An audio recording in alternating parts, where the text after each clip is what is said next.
RSS और Bharatiya Janata party में जो आपस में जो चल रहा है उनके जो स्टेटमेंट है उसे स्पष्ट दिखाई दे रहा है। मतलब है कि आपको अभी रुक जाना चाहिए और दूसरों के लिए रास्ता बनाना चाहिए। साफ साफ संदेश है, लेकिन किसके लिए?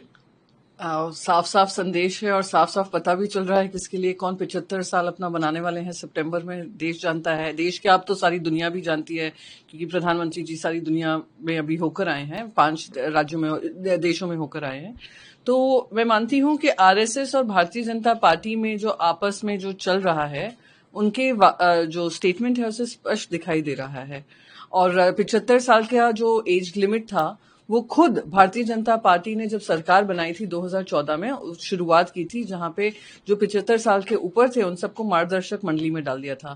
तो आई थिंक वो याद दिला रहे हैं कि 11 साल बाद कि जो वादा किया था देश की जनता को कि 75 should be the last age, तो वो याद दिला रहे हैं, वही है। आपस में जो भिड़ंत चल रही है वो सामने आ रही है। लेकिन सवाल अक्सर उनके नेतृत्व क्षमता पर सवाल उठाती रही है, तो उस चीज को एक बल मिला है, अटकलें तेज हुई है इस बात की। नहीं, देखिए, ये आरएसएस और बीजेपी के बीच में जो चल रहा है वो उनका घमासान है।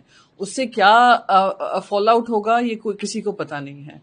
पर जो 75 साल का जो नॉर्म था वो इन्हीं ने शुरुआत की थी। विपक्ष ने तो दी नहीं थी, इन्होंने ही शुरुआत की। फिर खुद ही कुछ लोगों को उसमें डाला था मार्गदर्शक मंडली में। फिर जब अपने पे आ रहा है तो कहीं ना कहीं भूल रहे हैं, तो वो आरएसएस ने याद दिलाया। पर मैं इसमें कुछ ज्यादा टिप्पणी नहीं करना चाहूंगी, क्योंकि ये आपस के दो परिवारों की लड़ाई है और परिवार की लड़ाई में हमें किसी तरीके की जो पंचायत होती है वो करने की जरूरत नहीं है।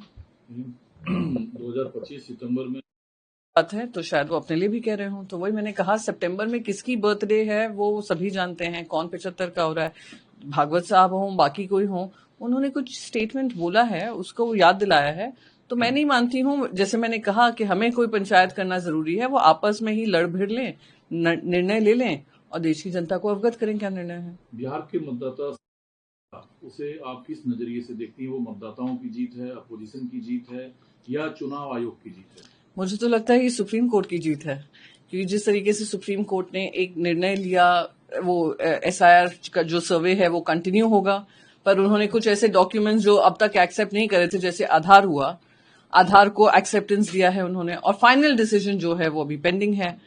तो मैं मानती हूं कि इसमें खास करके जनता का जरूर फायदा हुआ है, क्योंकि आधार के जो आधार दिखा रहे थे उनका नाम खारिज किया जा रहा था, कह रहे थे डोमिसाइल सर्टिफिकेट लाइए। अब उसको मान्य किया है तो उसको हम वेलकम करते हैं। पर मेरे हिसाब से इलेक्शन कमीशन ऑफ इंडिया को इस समय पर इलेक्शन से 5 महीने पहले ये पूरी एक्सरसाइज करने की जरूरत क्यों पड़ी?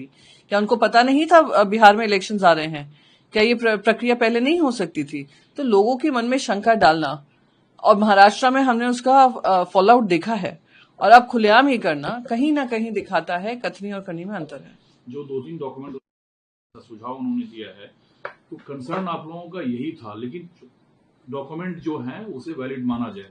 लेकिन चुनाव आयोग को तो एक तरीके से एसआईआर को कंटिन्यू रखने के लिए सुप्रीम कोर्ट ने कहा, तो ये विपक्ष के लिए झटका नहीं है, ऐसा बीजेपी कह रही है। जैसे मैंने कहा कि हाँ, पूरा एसआईआर जो था उसको खारिज ही करना चाहिए था, पर सुप्रीम कोर्ट ने जो कहा है, जैसे मैंने कहा, विक्ट्री तो ये सुप्रीम कोर्ट की लग रही है। तो सुप्रीम कोर्ट ने कोई निर्णय लिया है, उसका पालन सभी करेंगे, उसको रिस्पेक्ट सभी की जिम्मेदारी है। पर हाँ, ये पूरी जो एक्सरसाइज है वो दिख रहा है किस वजह से रखी है। मैं बार बार बोल रही हूँ, महाराष्ट्र में जो पर्दे के पीछे काम हो रहा था वो अब सरेआम हो रहा है।